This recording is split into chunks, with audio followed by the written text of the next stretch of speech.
सतगुरुदेव की जय। सर्वसंगत से प्रार्थना है, सत्संग प्रारंभ हो रहा है। कृपया सत्संग स्थल पर शांतिपूर्वक विराजमान होकर के श्रद्धा से सत्संग सुने। परमेश्वर की प्यारी आत्माओं से पुनर्निवेदन है, सत्संग प्रारंभ हो रहा है। कृपया सत्संग स्थल पर शांतिपूर्वक विराजमान होकर के श्रद्धा से सत्संग सुने। सत सही।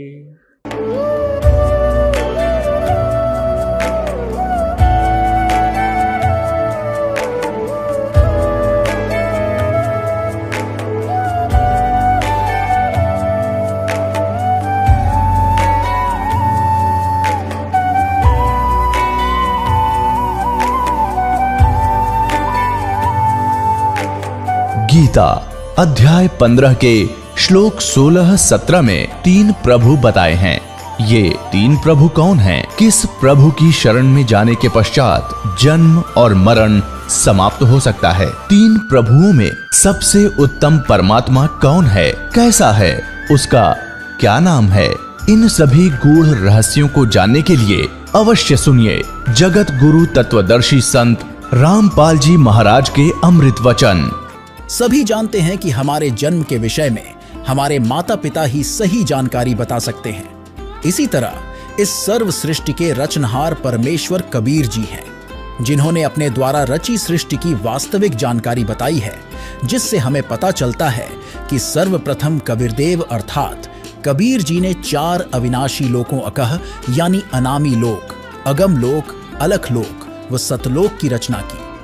सतलोक में कबीर जी एक शब्द से 16 द्वीपों की रचना की, फिर 16 शब्दों से 16 पुत्रों की उत्पत्ति की। एक मानसरोवर की रचना की जिसमें अमृत भरा, फिर अपने 16 पुत्रों में से एक अचिंत से आगे की सृष्टि रचने के लिए परमेश्वर ने कहा। तब अचिंत ने अपनी शब्द शक्ति से अक्षर पुरुष अर्थात परब्रह्म की उत्पत्ति की, जो मानसरोवर में जाकर सो गया, क्योंकि सतलोक में श्वासों से शरीर नहीं है। लेकिन उसे अचिंत जगा नहीं सका, तब उसने परमेश्वर से पुकार करी। तब परमेश्वर ने अपनी वचन शक्ति से एक अंडा बनाया और उसमें एक आत्मा को प्रवेश करके उस अंडे को जल में छोड़ दिया, जिसकी गड़गड़ाहट से अक्षर पुरुष की निंद्रा भंग हुई।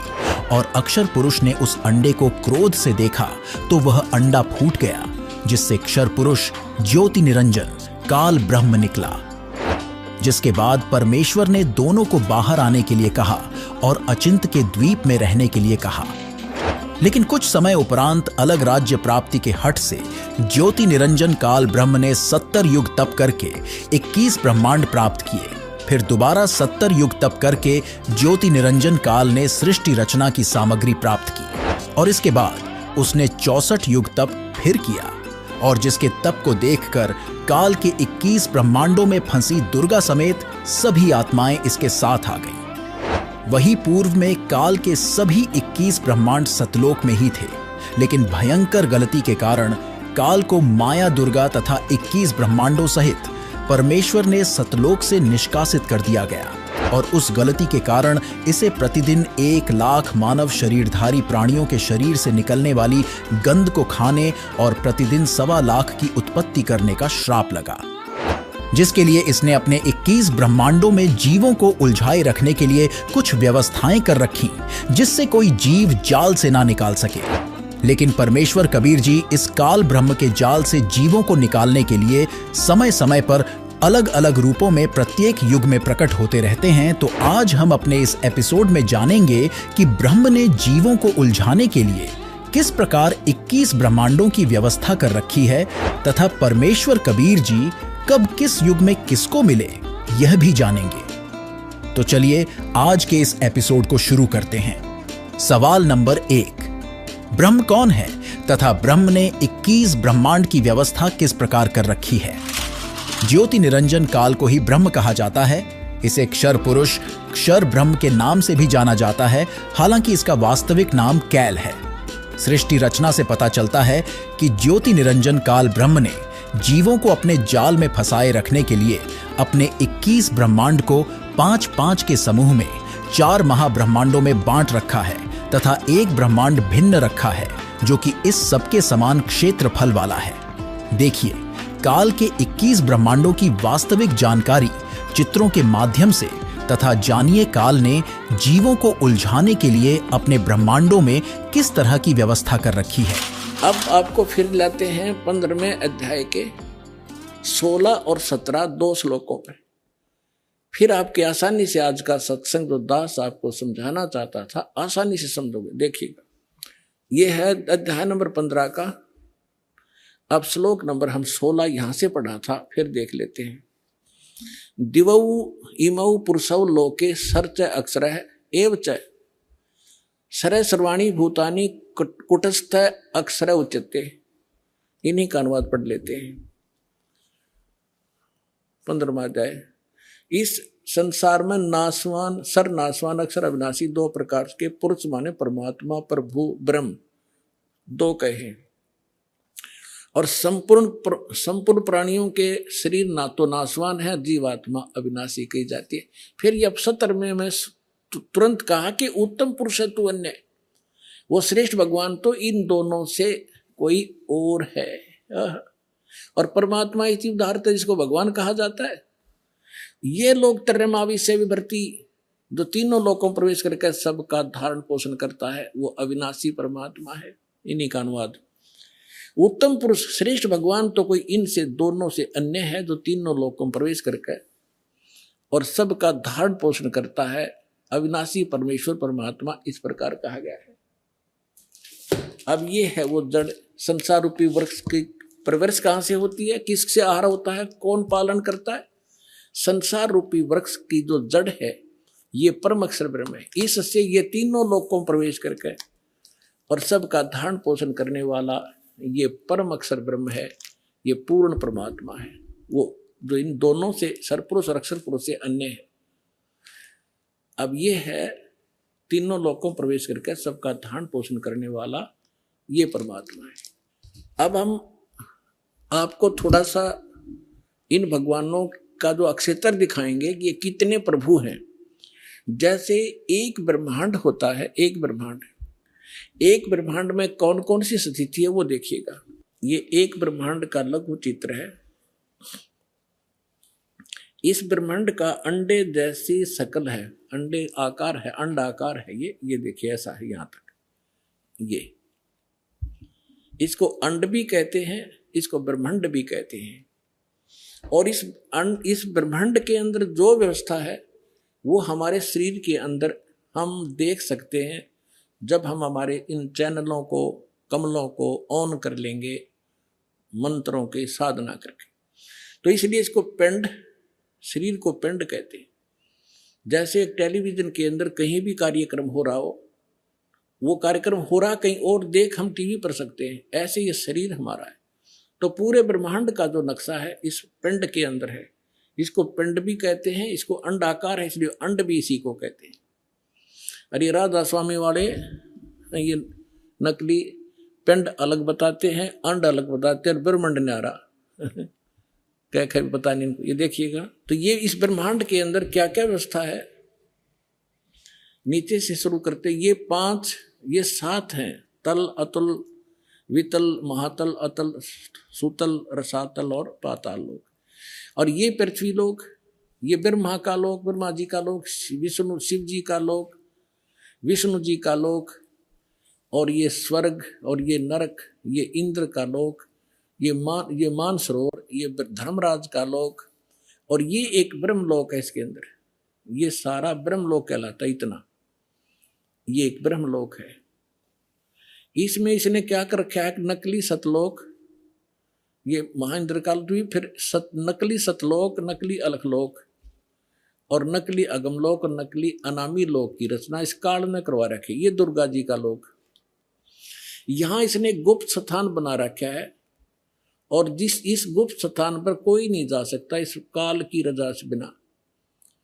ब्रह्मा विष्णु महेश का पिता है। इसने 3 स्थान बना रखे हैं, एक रजोगुण प्रधान क्षेत्र, एक तमोगुण प्रधान क्षेत्र, एक सतोगुण प्रधान क्षेत्र, जिसमें ये रजो इस ब्रह्मा रूप में ये अपना ऐसा रूप बना लेता है ब्रह्मा जी जैसा, और दुर्गा को ये अपनी सावित्री के रूप में रखता है। इन दोनों के संयोग से इस रजोगुण प्रधान क्षेत्र में रहते हुए जो पुत्र उत्पन्न होता है, इसकी शकल जैसा हो जाता है, उसको ब्रह्मा नाम दे देता है और वो रजोगुण युक्त हो जाता है। इसी प्रकार ये सतोगुण युक्त स्थान है, इसमें स्वयं विष्णु रूप धारण करता है, दुर्गा को महालक्ष्मी रूप में रखता है। इन दोनों के संयोग से इस सतोगुण प्रधान क्षेत्र में रहने से जो पुत्र उत्पन्न होता है वो सतोगुण युक्त हो जाता है और उसका नाम विष्णु रख देते हैं। इसी प्रकार ये शंकर रूप बना लेता है, दुर्गा को पार्वती रूप में रखता है और इन दोनों के संयोग से तमोगुण प्रधान क्षेत्र में जो पुत्र उत्पन्न होता है वो तमोगुण युक्त हो जाता है। इसलिए रजगुण ब्रह्मा, सतगुण विष्णु और तमगुण शिव जी की उत्पत्ति करके ये फिर नीचे के लोकों का प्रधान बना देता है, इनको एक एक द्वीप दे देता है और ये तीनों भगवान केवल पृथ्वी लोक, स्वर्गलोक और इस पाताल लोक, इन तीन लोकों के ऊपर ही ये प्रभुता रखते हैं इस एक ब्रह्मांड में। बस इतने मालिक हैं, इतने स्वामी हैं। और ये जो ब्रह्म है इनका पिता सरपुरुष, ये केवल 21 ऐसे 21 ब्रह्मांडों का स्वामी है। ये देखिएगा, आप जी ने जो ब्रह्मांड देखा था ये वाला, अब ये समझो ये एक गेंद सी होगी और ये 21 ब्रह्मांड का अक्षेत्र है। इस सरपुरुष का गीता अध्याय नंबर 15 के श्लोक नंबर 16 और 17 वाले में 3 पुरुष हैं। ये सरपुरुष का अक्षेत्र है 21 ब्रह्मांड। ये एक ब्रह्मांड है जिसको गेंद दिखाई देती है आपको, गेंद सी। 5 ब्रह्मांडों को इकट्ठा करके इसने एक महाब्रह्मांड बना रखे है। ऐसे 4 ब्रह्मांडों में 20 महाब्रह्मांडों में 20 ब्रह्मांड रोक रखे हैं। इसके बाद इसने एक ब्रह्मांड जैसा क्षेत्र ये अलग से और है, ये तो लिखने के लिए समझाने के लिए अलग लिखा है। यहां भी इसने एक धोखा कर रखा है, नकली सतलोक, नकली अलखलोक, नकली अगमलोक और नकली अनामी लोक भी 21वें ब्रह्मांड में भी रचना करवा रखी है। ये तपस्शिला है जहां बैठकर ये 1 लाख मानव शरीरधारी प्राणियों को खाता है। ये काल ब्रह्मा विष्णु महेश का पिता। और यहां से फिर आगे निकल जाते हैं, परब्रह्म का लोक में जाना होता है। अब देखिएगा, इसके बैक में कंप्लीट देखेंगे। अब ये है कंप्लीट सभी ब्रह्मांडों का, असंख्य ब्रह्मांडों का चित्र एक समझने के लिए। अब जो आपने देखे थे वो 21 ब्रह्मांड, अब ये है 21 ब्रह्मांड। ये सरपुरुष का क्षेत्र है, सरपुरुष का, बस इतना, ये इतना। और इसके बाद ये है परब्रह्म कहो, इसको अक्षर पुरुष कहो। इसे नेक्स्ट ब्रह्म जो है ये 7 संख्य ब्रह्मांड, इससे कई गुना बड़ा है। ये अक्षर पुरुष का केवल इतना ही अक्षेत्र है 7 संख्य ब्रह्मांड का, और ये है वो परम अक्षर ब्रह्म। असंख्य ब्रह्मांड का स्वामी ये असंख्य, ये छोटे छोटे दिखे सारे ब्रह्मांड हैं, सारे अलग अलग से। ये तो थोड़ा सा क्षेत्र है इन दोनों का, और इस पूर्ण परमात्मा का असंख्य, इंक्लूडिंग दिस ब्रह्म एंड पर ब्रह्म, सरपुरुष और अक्षर पुरुष इंक्लूडिंग ये परमात्मा सबके ऊपर ओवरऑल कंट्रोल, कुल का मालिक, ये है वो परम अक्षर ब्रह्म। जैसा कि अभी आपने जाना कि काल जीव आत्माओं को तप्त शिला में भूनता है, तो चलिए अब जानते हैं। सवाल नंबर 2, तप्त शिला क्या है? तप्त शिला में काल जीव आत्माओं को किस प्रकार भूनकर उनसे निकलने वाली गंध को खाता है और मानवधारी प्राणी ना चाहते हुए भी बुराइयों में क्यों लिप्त हो जाता है? ज्योति निरंजन काल ब्रह्म को गलती के कारण उसे श्राप लगा है कि वह नित्य 1 लाख मानव शरीरधारी प्राणियों के सूक्ष्म शरीर से मैल निकालकर खाना होता है तथा 1.25 लाख जीवों को उत्पन्न करेगा। ज्योति निरंजन काल मरे हुए जीवों के सूक्ष्म शरीर को एक बहुत बड़े गर्म कड़ाई में भूनता है, जिसे तप्त शिला कहते हैं, तथा उससे निकलने वाली गंध को वह खाता है। उसके लिए काल ने 21वें ब्रह्मांड में एक तप्त शिला बना रखी है जो स्वतः गर्म रहती है। उस पर गर्म करके मैल पिघलाकर खाता है। जीव मरते नहीं, परंतु कष्ट असहनीय होता है। फिर प्राणियों को कर्म आधार पर अन्य शरीर प्रदान करता है। अब सुनिए संत रामपाल जी महाराज का आध्यात्मिक सत्संग। कबीर देव जी अपने सतलोक स्थान से, उस रत धाम से चलकर इस काल के लोक में आते हैं। वो पूर्ण ब्रह्म तत्व ज्ञान का प्रचार करने के लिए अपना ही दूसरा रूप धारण करते हैं। एक हल्के तेज पुंज का रूप बना के वो परमात्मा यहाँ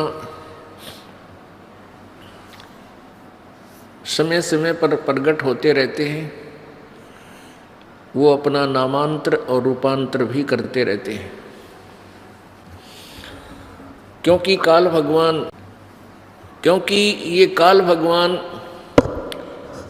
जिसको ब्रह्म बोलते हैं, ज्योति निरंजन भी कहते हैं, जो ब्रह्मा विष्णु महेश जी के पूज्य पिताजी हैं,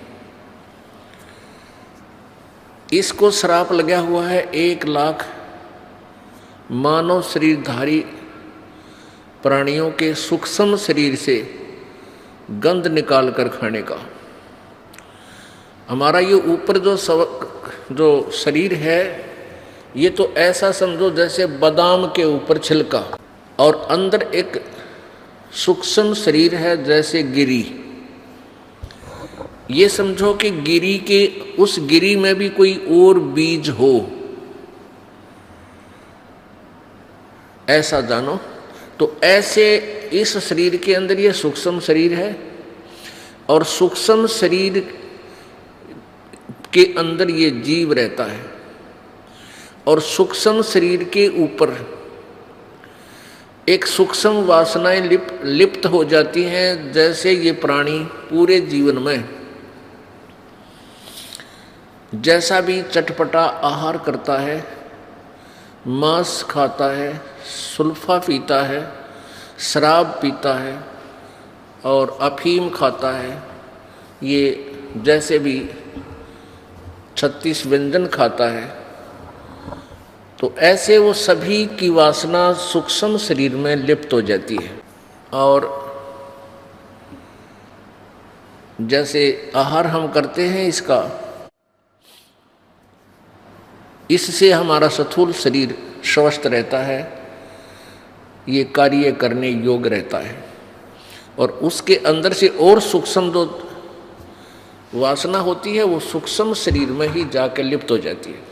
फिर ये काल भगवान 1 लाख मानव शरीरधारी प्राणियों को 21वें ब्रह्मांड में बनी हुई तपतशिला पर, तपतशिला एक बहुत सुनियोजित ऑटोमेटिक गर्म रहने वाली एक पत्थर की टुकड़ी है। जैसे तई होती है, तवी, एक बड़ी तई होती है, उसको उल्टा रख के और रोटियां बनाते हैं, उसको समझो सुल्टा कर ले ऐसे। वो बीच से पातर टाइप है, चारों तरफ से ऊपर ने है जैसे कटोरी टाइप। तो उसमें 1 लाख मानव शरीरधारी प्राणियों के सूक्ष्म शरीर, उन प्राणियों को सूक्ष्म शरीर समेत उसमें डाल देता है, और वो ऑटोमेटिकली इतने गर्म कर देती है उस प्राणी के सूक्ष्म शरीर से, उस गंध को छुड़वाती है वो तपतशिला, यानी वो आँच, गर्मी, ताप। वहाँ पर जिस प्राणी ने अधिक व्यसन किए होते हैं, आप देखो इस काल की कितनी जबरदस्त चाल है।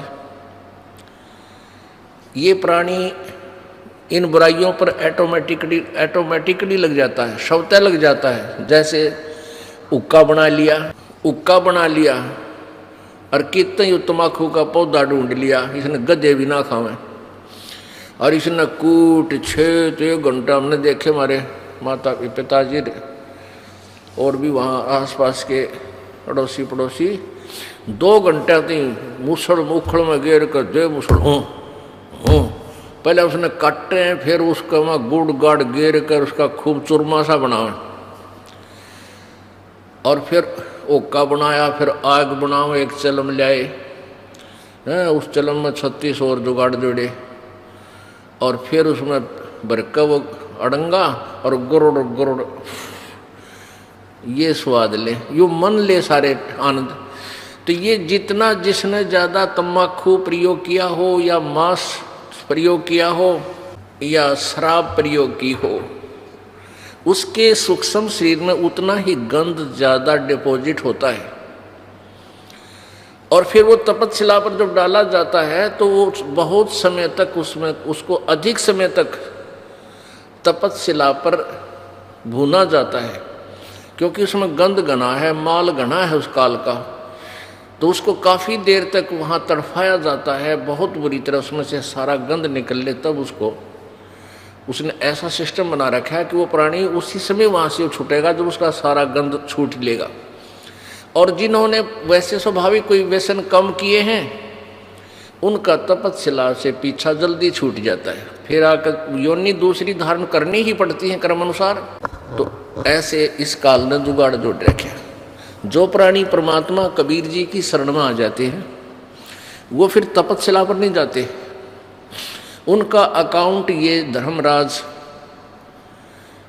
इस काल का जो चीफ जस्टिस है ये धर्मराय नहीं लेता। उसका उस भक्त का अकाउंट इनके पेपर से, इनकी बही से, इनके कंप्यूटर से ऑटोमेटिक निकल जाता है। तो कहने का भाव ये है कि जितने व्यसन आज समाज कर रहा है कलयुग में, इसलिए काल करवा रहा है कि ज्यादा व्यसन करेंगे तेरा अच्छा भोजन बनेगा।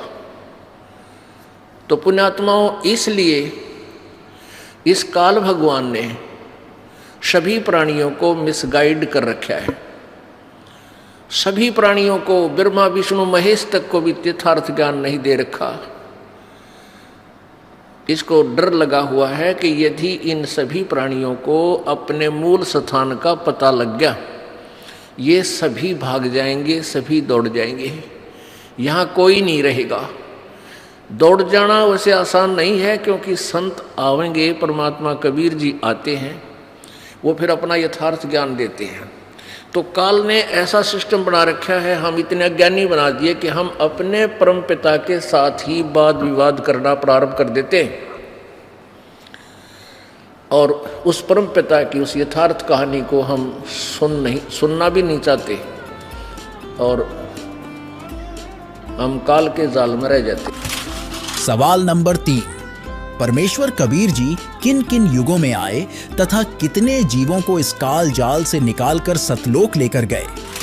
परमेश्वर कबीर जी ने अपने प्रिय शिष्य आदरणीय धर्मदास जी को कबीर सागर के अध्याय अंबु सागर में 13 युगों के विषय में बताया है, जो कि इस ब्रह्मांड जिसमें हम रह रहे हैं का नहीं है। वह विवरण 5वें ब्रह्मांड का है, जो समूह के मध्य वाला है, जिसके विषय में आपने काल के 21 ब्रह्मांडों की जानकारी में पूर्व में ही जान चुके हैं। 5वें ब्रह्मांड में प्रत्येक ब्रह्मांड के समांतर सृष्टि चलती है, जिस ब्रह्मांड में हम रह रहे हैं। इसमें जो परमेश्वर कबीर जी की भक्ति सतनाम तक करते रहे हैं, वे बीच में भक्ति छोड़ गए, गुरुद्रोही नहीं हुए।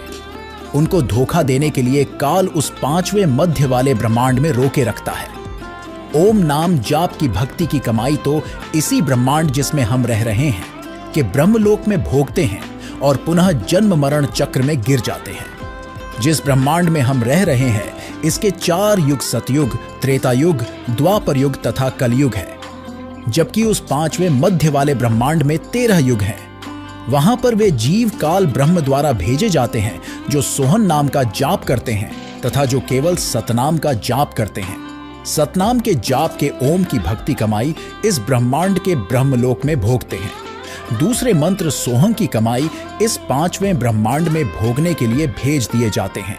वहां भी एक ब्रह्मलोक है तथा अन्य लोक हैं। वहां के ब्रह्मलोक में सुख भोगने के पश्चात उनको अन्य द्वीपों में राजा रानी तथा जनता के रूप में जन्म दिया जाता है। फिर वे व्यक्ति वहां भी भक्ति करते हैं, राज का सुख वहां भोगते हैं। चलिए अब जानते हैं उस ब्रह्मांड के युगों के विषय में, जिसमें 13 युग होते हैं।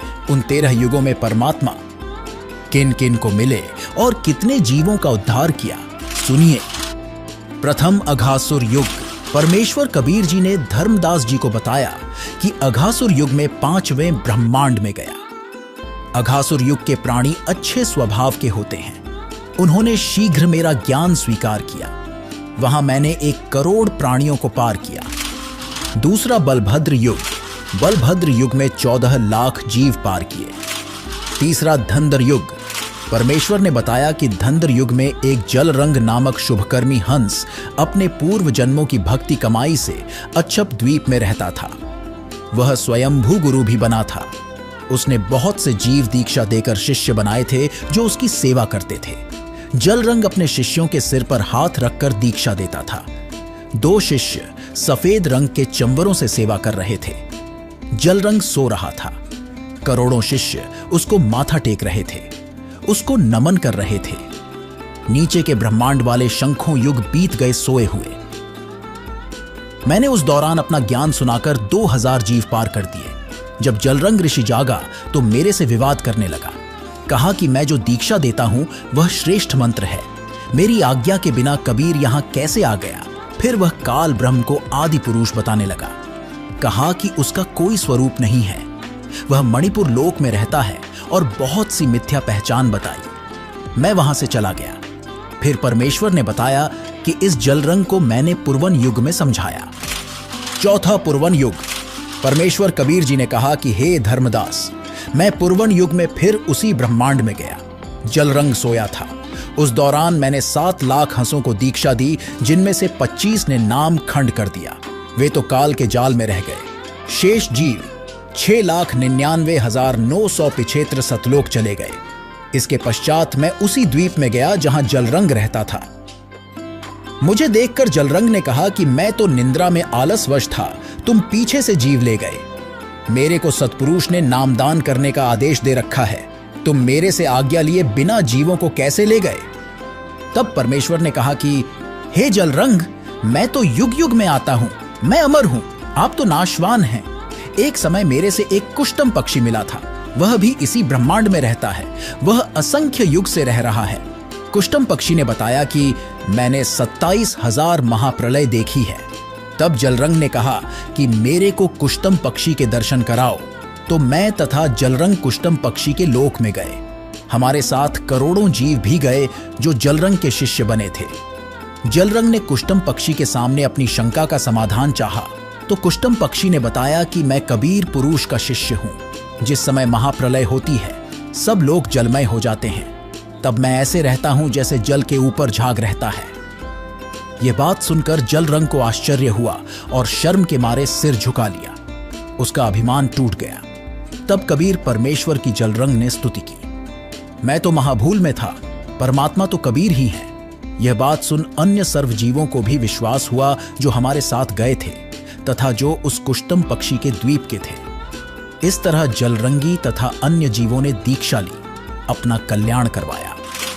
5वां अनुमान युग। कबीर सागर के अध्याय अंबु सागर के पृष्ठ 15 पर कबीर परमेश्वर जी ने धर्मदास जी को बताया है कि तुझे काल के छल को बताता हूं। अनुमान युग में दुर्गा देवी अपनी पुत्रियों के साथ गुप्त द्वीप में रहती थी। काल ने अपने पुत्र ब्रह्मा को 4 वेद दिए। उनको पढ़कर ब्रह्मा ने अपने अनुभव से पुराण ज्ञान अपने वंशजों ऋषियों को सुनाया। उन्होंने एक पुराण ज्ञान में अपना अपना अनुभव मिलाकर 18 भाग बना दिए और सबने ज्ञान का अज्ञान बनाकर जनता में फैला दिया। वही ब्रह्मा पहले स्वयं पृथ्वी पर ऋषि रूप में आया। अपनी अनुभव कथा की ब्राह्मण पूजा प्रारंभ करके चला गया। क्रियाकर्म का जाल फैला गया। फिर विष्णु पृथ्वी पर आया। उसने तुलसी काष्ठ की माला, जति, सती, त्यागी सन्यासी पंथ चलाया। विष्णु का सुमरण करें, विष्णु को अविनाशी बताया। फिर शिव पृथ्वी में आया। उन्होंने भिक्षुक पंथ चलाया। गिरि, पुरी, नाथ, नागा, चारों शंकराचार्य आदि आदि शिव के पुजारी हैं। सर्व संसार इनकी पूजा करने लगा। उस समय दुर्गा को कोई नहीं पूछता था। तब दुर्गा ने देखा कि इन तीनों पुत्रों ने मेरा नामो निशान ही मिटा दिया। तब उसने 3 पुत्री जन्मी। उनका नाम रंभा, सुचि, रेणुका रखा। इन्होंने 64 रागनी और राग गाए। सुरनर मुनिजन मोहित किए। फिर 72 करोड़ उर्वशी उत्पन्न की। इनमें सर्व देवता तथा ऋषि फंसा रखे हैं। परमात्मा ने बताया कि मैंने उस अनुमान युग में 7000 जीव पार किए। उस समय मेरे को देवी नहीं पहचान सकी। 6ठे धीर्यमाल, धीरमाल युग। परमेश्वर ने बताया कि धीरमाल युग में मेरे यथार्थ ज्ञान से प्रभावित होकर 1 लाख जीव पार हुए। 7वें तारण युग। कबीर परमेश्वर ने बताया कि हे धर्मदास, तारण युग में एक उत्तम पंथ नाम का राजा था। वह हमारा पिछले जन्म में शिष्य था। किसी कारण से काल जाल में रह गया था। काल हाथों चढ़ा व्यक्ति कोरे पाप करता है, जिसके कारण राजा उत्तम पंथ बहुत अन्यायी हो गया था। ब्राह्मण, ऋषि, सन्यासियों को देखकर क्रोधित होता था। उनके वेद शास्त्र जनेऊ तोड़कर अग्नि में डाल देता था। इतना अत्याचार कर रहा था, पशु पक्षियों को शिकार कर करके मारता था, प्रजा को अति कष्ट दे रहा था। मैं एक दिन उस राजा के महल के सामने वट वृक्ष के नीचे संत वेश में बैठ गया। एक सगुनिया नाम की नौकरानी ने कहा कि राजा आपको मार देगा, आप यहां से चले जाओ। मैं उठकर दरिया के किनारे जा बैठा। राजा रानी के स्नान के लिए अगले दिन क्षितिया नौकरानी घड़ा लेकर जल लेने गई, परंतु घड़ा जल से बाहर नहीं निकला। राजा प्रजा सब आए, परंतु घड़ा नहीं निकला। फिर मैंने एक सुंदर तोते का रूप बनाया। मुझे पकड़ने के लिए सभी कोशिशें की गई, परंतु व्यर्थ रहा। अंत में मैं स्वयं राजा की बाजू पर जाकर बैठ गया। मुझे पकड़कर उसने सोने के पिंजरे में मुझे बंद कर दिया। राजा रानी मुझे पढ़ाने लगे। राम राम बोल। मैं कहने लगा कि एक दिन सबने एक दूसरे से बिछुड़ना है, मोह तथा प्रीति छोड़ो। एक दिन मरना है, यह ध्यान करो। राजा रानी कहने लगे कि यह तोता कुबोल बोलता है। एक दिन राजा शिकार करने गया। महल में आग लग गई, सब कुछ जल गया। देखा तोते का पिंजरा और तोता सुरक्षित है। राजा रानी को मेरे जीवित मिलने की खुशी हुई। राजा तथा रानी के इस व्यवहार से मैं प्रसन्न हुआ और उनको बताया कि मैं वट वृक्ष के नीचे बैठा था। सगुनिया आपको बताने आई। मुझे आपका स्वभाव बताया कि राजा आपकी गर्दन काट देगा। फिर आपके स्नान के लिए जल लेने घड़ा लेकर क्षितिया नौकरानी गई। वहां वह घड़ा बाहर नहीं निकला। आपने भी खूब कोशिश की थी। फिर मैंने तोते का वेश बनाया। यह बात सुनकर राजा ने कहा, आप तो परमेश्वर हैं, आप अपने वास्तविक रूप में आए, हमें कृतार्थ करें। तब मैं कबीर रूप में प्रकट हुआ और राजा तथा 13 रानियों ने तथा उनकी बेटियों, पुत्रों व पुत्र वधुओं ने, कुल 31 जीवों ने उपदेश लिया। 8वें अखिल युग में एक धनुष मुनि नाम का तपस्वी रहता था। वह 13,000 युग से तपस्या कर रहा था। नीचे सिर यानी सिरासन करके 5 अग्नि यानी धूने लगाकर तपस्या कर रहा था।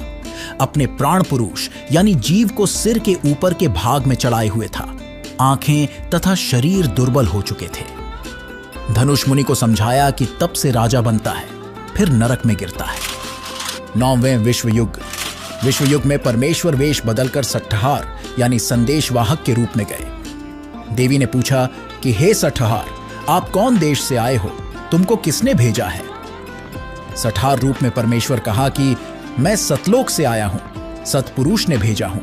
तुम और निरंजन ने परमेश्वर के अंश जीव को बहुत सताया है, उनको पाप करने के लिए बाध्य किया, उनमें अज्ञान फैलाया है। तुम परमेश्वर के चोर हो। परमेश्वर जी के ये सत्य वचन सुनकर देवी को लाज आई और मुझे सिंहासन पर बैठाया और कहा कि आप अपना ज्ञान तथा नाम देकर जीव ले जा सकते हैं। परमेश्वर कबीर जी ने बताया कि हे धर्मदास, विश्व युग में मनुष्य की आयु 1000 युग होती थी।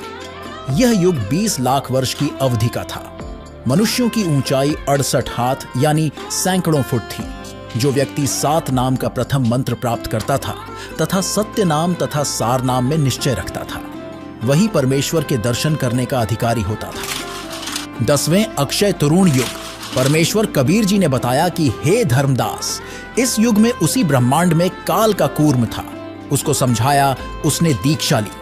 वहां पर एक नरक है, उसमें 84 कुंड बने हैं। प्रत्येक कुंड पर यमदूतों का पहरा है। उनके 14 यम मुखियां हैं।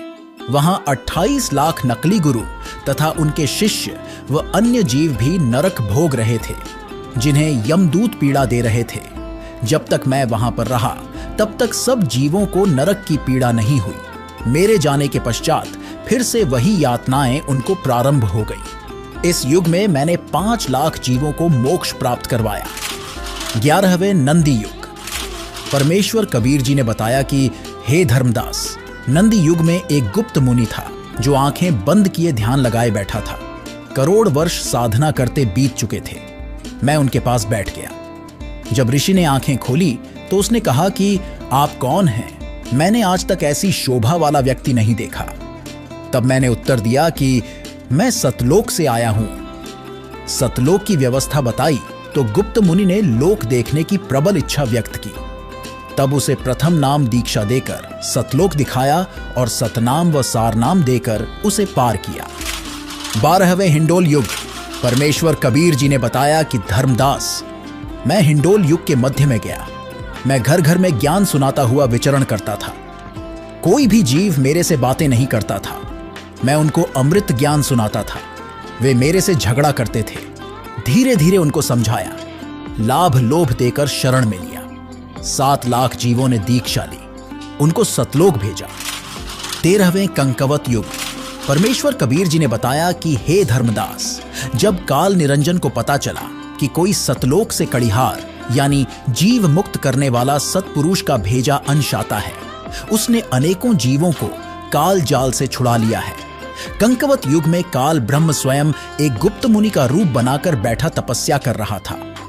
करोड़ों जीवों को नाम देकर मूर्ख बनाए उनका गुरु बनकर मध्य वाले ब्रह्मांड के पाताल लोक में बैठा था।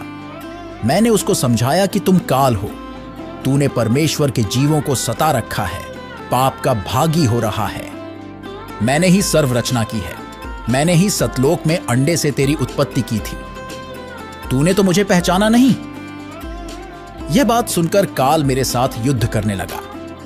उसको मैंने शब्द शक्ति से घायल किया। वह उठकर भागा और अपने 21वें ब्रह्मांड में जाकर छिप गया। उसके पश्चात उस मध्य के ब्रह्मांड में बने 3 लोकों में प्रलय हो गई। इस कंकवत युग की अवधि 35 लाख वर्ष होती है। मनुष्य की आयु 1 लाख वर्ष होती है। मनुष्य के शरीर की ऊंचाई 80 हाथ यानी सैकड़ों फुट होती है। इस तरह परमेश्वर कबीर जी ने मध्य वाले ब्रह्मांड के 13 युगों में अनेकों जीवों को पार किया। सवाल नंबर 4, जिस ब्रह्मांड में हम रहते हैं उसमें कितने युग होते हैं? इन युगों की कितनी अवधि होती है? इन युगों में मनुष्य की कितनी आयु होती है तथा परमात्मा इन युगों में किन रूपों में आए थे? अब जानिए जिस ब्रह्मांड में हम रहते हैं वहां होने चारों युगों का विस्तृत विवरण। पहला सतयुग। इस युग की अवधि 17,28,000 वर्ष है, जिसमें मनुष्य की आयु प्रारंभ में 10 लाख वर्ष होती है, अंत में 1 लाख वर्ष होती है। तो वहीं मनुष्य की ऊंचाई 21 हाथ यानी लगभग 100 से 150 फुट होती है। परमात्मा सतयुग में सतसुकृत नाम से प्रकट हुए थे। दूसरा त्रेता युग। इस युग की अवधि 12,96,000 वर्ष होती है, जिसमें मनुष्य की आयु प्रारंभ में 1 लाख वर्ष होती है, अंत में 10,000 वर्ष होती है। वहीं मनुष्य की ऊंचाई 14 हाथ यानी लगभग 70 से 90 फुट होती है। परमेश्वर त्रेता युग में मुनिंद्र ऋषि के रूप में आए थे। द्वापर युग। इस युग की अवधि 8,64,000 वर्ष होती है, जिसमें मनुष्य की आयु 10,000 प्रारंभ में होती है और अंत में 1,000 रह जाती है। वहीं मनुष्य की ऊंचाई 7 हाथ यानी 40 से 50 फुट होती है। परमात्मा का इस युग में करुणामय नाम होता है। कलयुग। इस अंतिम युग की अवधि 4,32,000 वर्ष होती है, जिसमें मनुष्य की आयु 1,000 वर्ष से प्रारंभ होती है, अंत में 20 वर्ष रह जाती है तथा ऊंचाई 3.5 हाथ यानी 10 फुट होती है, अंत में 3 फुट रह जाती है। वहीं परमात्मा कलयुग में अपने वास्तविक कबीर नाम से आते हैं। अब सुनिए संत रामपाल जी महाराज के मुखारबिंद से सत्संग। अपनात्मा कबीर परमेश्वर जी वो पूर्ण परमात्मा है, अल्लाह अकबर है। अल्लाह कबीर कहो चाहे कबीर अल्लाह कहो, गॉड कबीर कहो, कबीर साहब कहो, अल्लाह अकबर कहो, अल्लाह कबीर या अकबर एक ही बात है। ऐसे अपनी प्यारी आत्माओं को फिर से सतमार्ग पर लगाते हैं, उनकी बैटरी चार्ज करते हैं। अपनात्माओं कैसा है भगवान और कौन है परमात्मा? पहले तो हम अपने सदग्रंथों से पहचानेंगे कि कैसा है भगवान। जैसे पवित्र हिंदू धर्म के अंदर चारों वेदों को एथेंटिक मानते हैं कि वेदों में जो लिखा वो फाइनल है, लेकिन वेदों का जो लेख है मूल पाठ संस्कृत भाषा में है। अपनात्माओं ज्ञान जो होता है, ज्ञान वो किसी भी भाषा में हो, ज्ञान तो ज्ञान ही होता है। जैसे हम अपनी चाहे हरियाणवी भाषा में बोल के वो बात बता दें और चाहे जिस भाषा को कोई समझता हो उसमें बोलकर बता दे, वो ज्ञान श्रेष्ठ हो, यथार्थ हो, तो उसका समझना आवश्यक है। अब एक भाषा को जान लेने से विद्वान नहीं हो जाता। जैसे संस्कृत भाषा को जानते थे ब्राह्मण वर्ग, और इन्हीं को पहले सतयुग त्रेता द्वापर तक इन्हीं को शिक्षा ग्रहण का आदेश था, दूसरे वर्ग को नहीं था, वर्ण को नहीं था। परमात्मा चारों युगों में आए हैं। सतयुग में सत सुकृत नाम से आए, तब इस मनु जैसे ऋषियों से मिले, ब्रह्मा से मिले, विष्णु से मिले, शिव जी से मिले। इनको यथार्थ ज्ञान समझाया, इन्होंने ध्यान से सुना, लेकिन बाद में काल ने इनकी बुद्धि को बदल दिया कि ये झूठ बोलता है, ऐसा कुछ नहीं है। तो तीनों ने बगावत कर दी, भगवान की वाणी को स्वीकारा नहीं। मनु जी ने भी परमात्मा का नाम बिगाड़ दिया कि ये वामदेव है। वाम माने उल्टा, उल्टे अर्थ करने वाला, क्योंकि कबीर परमेश्वर कहते थे मैं परमात्मा हूं, तो इस बात का बहुत मजाक उड़ाते थे वो कि ये भगवान है, ये ब्रह्मा विष्णु महेश से भी ऊपर मानता है, मेंटल है, मेंटल। वो कहा करते हैं कि भगवान तो निराकार है, प्रकाश ही प्रकाश है। परमात्मा कहा करते हैं कि ऊपर भी मैं ही हूं, नीचे भी मैं ही हूं, दोनों ठोड़ पर मैं ही हूं। तो उसका नाम वामदेव रख लिया, वामदेव। वाम माने उल्टा, उल्टी खोपड़ी वाला। वामदेव उल्टी खोपड़ी वाला भगवान। नहीं माना, कहने का भाव किसी ने नहीं माना परमात्मा को परमात्मा। त्रेता युग में मुनिंदर नाम से आए थे, और द्वापर में करुणा में नाम से आए थे, जो सुपथ सुदर्शन के गुरुजी बने थे। और त्रेता युग में आए थे जब मंदोदरी और नल नील और लंका के अंदर जो एक चंद्र विजय भाट था, उसके 16 सदस्यों ने नाम लिया था, और भी कुछ एक अच्छी आत्माओं ने परमात्मा की शरण ग्रहण की थी। अब कलयुग के अंदर वो परमात्मा आए और अपना यथार्थ ज्ञान स्वयं ही बताना पड़ता है परमात्मा को प्रत्येक युग में आके। इस काल के जाल को आपके हृदय में उतार दिया, आप समझ चुके हो। लेकिन आप जी के पूर्व जन्म के संस्कार, आप जी के पूर्व जन्म के जो पाप हैं, जन्म जन्मांतर की, वो अत्यधिक हैं, कम नहीं है। और आप जी के पास भक्ति, शक्ति, पुण्य, ये कलयुग में पहुंच जाने के कारण बिल्कुल अक्षीण हो चुके हैं। क्योंकि सतयुग त्रेता द्वापर में ये पुण्यात्माएं अपने पुण्यों को समाप्त कर देती हैं। उन तीनों युगों के अंदर प्राणी ज्यादा दुखी नहीं होते। सतयुग के अंदर लाख वर्ष की आयु होती है मानव की। अब विचार करो पुण्यात्माओं, वो लाख वर्ष का जीवन भी हम सभी ने जिया है, मनुष्य जीवन। और वो समय जो शरीर स्वस्थ, शांत मन, राग द्वेष बहुत ही कम सतयुग में, तो उस समय भी हम रहे। सतयुग के अंदर एक विशेषता बताई है कि पत्नी से पहले पति की मृत्यु नहीं होती, पिता से पहले पुत्र की मृत्यु नहीं होती, और भी शारीरिक कष्ट, मानसिक परेशानियां नाम मात्र होती हैं। 1 लाख वर्ष का जीवन मनुष्य का, अब तो हम 60, 70, 75 तक पहुंच जाते हैं तो शुक्र मनाते हैं।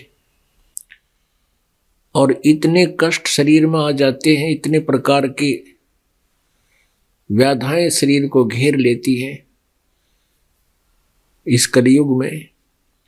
तो अब तो हम ये सोचते हैं परमात्मा मृत्यु तो हो जा पर ठीक ठाक हो जा। पहले तो हम जब तक युवा होते हैं, 50 साल तक रहते हैं, तो न्यू सोचा है मरा नहीं, और न्यू मन माहो का भी नहीं मरेंगे। और जब ये 70 पार कर जाता है ये प्राणी कलयुग में, फिर तो इसको कभी गोड्या में दर्द, कदे सिर भड़का, कभी दांत कंडम हो जाते हैं, कहीं कभी कोई और बीमारी, कदे गोडे ना उठ चले, कई प्रकार की व्याधियां घेर लेती, आंखों से दिखे नहीं, शरीर अस्थि पिंडर मात्र रह जाता है। फिर पता चलता है कि वो व्यक्ति ऐसी बीमारी से ग्रस्त है, वृद्धावस्था में भुगत रहा है। किसी की कथा सुनते हैं कि वो इतने दिन तक भुगत कर, तड़फ कर, हाहाकार मचा के मृत्यु को प्राप्त हुआ।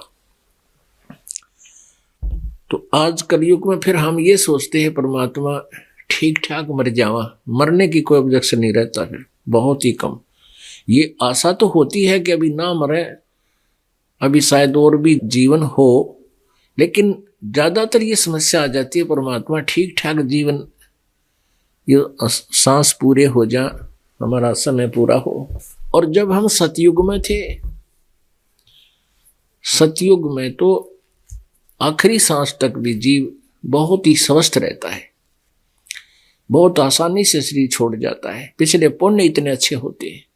जैसे आप जी ने एक आध प्राणी यहां भी देखा होगा कि ना वो भक्ति करता होता है, ना कोई धर्म पुण्य करता होता है, और मृत्यु 50, 60, 65 साल की उम्र में ऐसे हो जाती है कि श्याम न सोया था सुबेरा मरा पाया।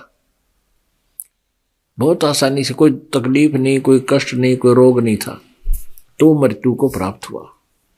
उसको कोई दुख नहीं आया, क्योंकि उसके पिछले पुण्य थे, लेकिन वो सारे फिनिश हो गए, खत्म हो गए। अगले जन्म में वो किसी पशु योनि में जाओगा, फिर चैन का काम में कोई नहीं, नरे कष्ट पे कष्ट आएंगे। तो कहने का भाव ये है कि हम लाख वर्ष जीवन भी जीकर हम इस संसार में मानव रूप में रहे हैं। फिर त्रेता के अंदर 10,000 वर्ष, 10,000 वर्ष तक जो है जीवन रहता है, और त्रेता में 1000 वर्ष तक, स्टार्ट जहां से होता है 1000 तक, और एंड होता है वहां 200 से 300 200 तक जीवन रह जाता है द्वापर का। कलयुग 200, 250, 300 से शुरू होता है, और अंत उसका 15-20 वर्ष पर समाप्त हो जाता है। कलयुग में 20 वर्ष की आयु रह जाएगी मनुष्य की, घोर कलयुग, लास्ट एंड ऑफ द कलयुग। और 5 वर्ष की लड़की के बालक होने लग जाएंगे, बच्चे होंगे। और 15 वर्ष की आयु में सभी मृत्यु को प्राप्त, लगभग मृत्यु को प्राप्त हो जाएंगे। जैसे आजकल 75 वर्ष, 80 वर्ष मुश्किल से जीव मनुष्य जीता है, तो उसमें ऐसा होगा कि 20 वर्ष की उम्र होगी और 15 वर्ष की उम्र में तकरीबन मृत्यु को प्राप्त हो लिया करेंगे। तो 15 वर्ष में युवा भी हो लेंगे, संतान भी हो लेगी, और मर भी लेंगे। तो वो 15-20 वर्ष भी गणे दिखा करेंगे। जैसे अब हम सोच रहे हैं 100 वर्ष, जैसे आज जिन बच्चों की उम्र 20-22 वर्ष की है, वह उनको कोई यूं कह देते भाई तेरी उम्र 80 साल है, कोई हाथ दिखा दे, खुश होता है 80 साल है, बहुत तेरी है। और जब 80 के निकट आवे है, जब ने सोचे भगवान 10 से 1 वर्ष और हो जाए, यदि शरीर स्वस्थ है, अस्वस्थ तो फिर नहीं कहता मेरी जीवन रहे, नो कहे भगवान ठीक ठाक मर बेसक जाऊं पर दुखी ना हो, मतलब मरने की भी अटकल लानी पड़ती है। लेकिन यह सोचने से नहीं, ये परमात्मा की भक्ति से, परमात्मा की कृपा से ही ये बुढ़ापा भी ठीक जीव का रहता है, और उसके लिए हमने पहले से ही प्रयत्न करना पड़ेगा। सवाल नंबर 5, परमात्मा ब्रह्मा विष्णु महेश को किस रूप में मिले तथा उन्हें कौन से मंत्र प्रदान किए? त्रिदेव ब्रह्मा विष्णु महेश को परमात्मा ने अपना अग्नि ऋषि नाम बताया और उन्हें प्रथम नाम देकर अपना शिष्य भी बनाया था। सुनिए ब्रह्मा विष्णु महेश को परमात्मा के मिलने की वास्तविक कथा। आदरणीय गरीबदास साहब जी कहते हैं कि परमेश्वर परम अक्षर ब्रह्म कबीर जी मुझे साथ लेकर जब गए तो यहाँ के उस चीफ जस्टिस के सामने, पहले तो ब्रह्मा विष्णु महेश के लोक में गए, तो जहाँ भी परमात्मा जाते थे तो सभी खड़े होकर के उनका सत्कार करते थे। हम बैरागी ब्रह्म पद सन्यासी महादेव, सो हम मंत्र दिया शिव जी को, वो करे हमारी सेव। कबीर परमात्मा कहते हैं कि विष्णु जी को हमने पहला मंत्र दिया था, उनको केवल एक मंत्र, इन 500 में से एक मंत्र दिया था, हरियम नाम दिया था, वो शेष बने थे, क्योंकि सभी आत्मा उस परमात्मा की है। सबसे पहले कबीर परमात्मा ब्रह्मा जी को मिले थे। अग्नि ऋषि नाम अपना रखा था, दाता ने बताया था कि मैं अग्नि ऋषि हूँ। ब्रह्मा जी को सारा ज्ञान समझाया, सृष्टि रचना सुनाई, प्रभावित हुआ, क्योंकि ये भी आत्मा भगवान के लिए तड़प रही हैं। 1000 वर्षों तक तप करते रहे, डरे डुबा दिए, काल ने उल्टी साधना करवा के इनको एटम बम बना लिया, सिद्धियाँ युक्त कर दिया। ये हठ योग करने से कोई लाभ नहीं होता, काल की प्रेरणा, काल का ही मटेरियल इसके अंदर संग्रह होता है, वो नहीं करना हमने। तो ब्रह्मा जी को परमात्मा मिले, सारी कथा सुनाई, बड़ा प्रभावित हुआ और बताया कि बच्चा, गुरु के बिना मोक्ष नहीं होगा। ब्रह्मा जी ने उपदेश लिया, परमात्मा ने उनको ओम मंत्र दिया, क्योंकि वो वेद पढ़ा करता, ओम से प्रभावित था। तो परमात्मा चाहते थे एक बार स्टार्ट हो जाए किसी तरह, फिर मैं इसको सही मंत्र दे दूंगा, इसका पीछा छूट जाएगा और ब्रह्मा फिर सबको बता देगा, क्योंकि ज्ञान प्रचार यही कर रहा है, मेरा काम हल्का हो जाएगा। उसके बाद विष्णु जी के पास गए, विष्णु जी ने खूब ध्यान से सुना और उन्होंने परमात्मा से दीक्षा ली, उनको हरियम नाम दे दिया। सिर्फ ये देखना चाहते कि एक बार ये मेरी बात को स्वीकार करें किसी तरह। फिर शिव जी के पास गए, बड़ा सत्कार किया भगवान शिव ने ऋषि जी का, ऋषि रूप में परमात्मा का, और खूब ज्ञान सुना, सारी बात स्वीकार की और उनको ये सोहम मंत्र दिया। कबीर साहब कहते हैं, सोहम मंत्र हम जग में लाए और सार शब्द हमने गुप्त छिपाए। ये सोहम मंत्र किसी भी ग्रंथ में नहीं मिलेगा, वेद गीता और पुराणों में। परमात्मा कहते हैं सोहम शब्द हम जग में लाए और सार शब्द वो तो अभी किसी को बताऊंगा नहीं, अब समय आया था वो बताने का, अब दास ने सबको देने लगे, तो अधिकारी होते जाएंगे उनको सार शब्द देते जाएंगे। फिर क्या किया, इस काल ने देखा कि ब्रह्मा विष्णु महेश ये तीनों के में उठ पटांग सी बात कर रहे हैं, इनके हृदय में कुछ और ही सोच होगी है। अंदर से ऐसी भावना भर दी और आकाशवाणी कर दी कि ये झूठ बोलता है, क्या वेदों में लिखा है ऐसा जो ये बताता है? तो ब्रह्मा सचेत हुआ, कहा सचमुच वेदों में भगवान, उसने भगवान की आकाशवाणी मान ली, काल की, काल के द्वारा दिएगा ऊपर से आकाशवाणी, और भगवान आए थे वह फेल कर दी। कहा जी सचमुच वेदों में ऐसा कुछ है नहीं। तो दोबारा जो परमात्मा गए उसी ऋषि रूप में, तो ब्रह्मा जी ने कहा कि नहीं ऋषि जी, आपकी बातें अप्रमाणित हैं, वेदों में ये ज्ञान नहीं लिखा है, ऐसा नहीं वैसा नहीं। तो परमात्मा बोले इसे इतने वेद पढ़े जब तूने का ये नहीं लिखा, तो उन्हें पता लग गया काल प्रेरणा होगी इनके अंदर, ये सुनेंगे नहीं, लेकिन फिर भी ये नेक आत्मा है, साधु संतों का आदर करते हैं और इनको ये भी पता है कि ऋषि का अनादर करने से ये विषैले सर्प भी हैं, श्राप भी दे देते हैं, इसलिए इनसे वैसे भी आदर करते हैं ऋषि रूप में विराजमान किसी व्यक्ति का। जैसे भगवान विष्णु जी को नारद जी ने श्राप दे दिया, उस श्राप के कारण और श्री राम रूप में जन्म होया, सारा जीवन बिरान माटी हुई, पत्नी कहीं, आप कहीं, बच्चे कहीं, उसके श्राप से ही वो कष्ट उठाया। तो इससे डरकर भी वो आदर सत्कार तो करते हैं ऋषि का, लेकिन करते हैं वही जो उनकी अपनी साधना है। तो परमात्मा दोबारा गरीबदास जी को लेकर जब गए इन ब्रह्मा विष्णु महेश के लोक में, गरीबदास जी के सामने तो वो महात्मा रूप में थे ही, जब वहां पहुंचे तो उनको उसी रूप में दर्शन दिए जिस रूप में वो प्रथम बार मिले थे। तो जिसके भी पास गए वो समा खड़े होकर के सत्कार किया, आओ महाराज जी। और परमात्मा ने कहा कि तुम गलती कर दी बच्चों, उस ज्ञान को, उस नाम को छोड़कर। वो नाम ने बोले जी नाम तो हम वही जपते हैं। परमात्मा बोले मैंने और भी कुछ आपको बताना था, तो वो नहीं स्वीकार किया। तो ये सारी कुछ डिस्कस वार्ता इसलिए करवाई गरीबदास जी के सामने, परमात्मा ने उनके मुंह से बुलवा दिया कि सचमुच ये परमात्मा इनसे मिले थे और ऐसा ऐसा इनके साथ बात हुई थी। सवाल नंबर 6, सतसुकृत जी कौन थे और ऋषिजन उन्हें वामदेव क्यों कहा करते थे। परमेश्वर कबीर जी सतयुग में सतसुकृत नाम से प्रकट हुए थे। उस समय ब्रह्मा विष्णु शिव को मिलने के बाद परमेश्वर पृथ्वी पर घूम घूम कर बहुत से ऋषियों से ज्ञान चर्चा की, परंतु शास्त्र विरुद्ध ज्ञान पर आधारित होने के कारण किसी भी ऋषि महर्षि ने ज्ञान सुनने की चेष्टा ही नहीं की।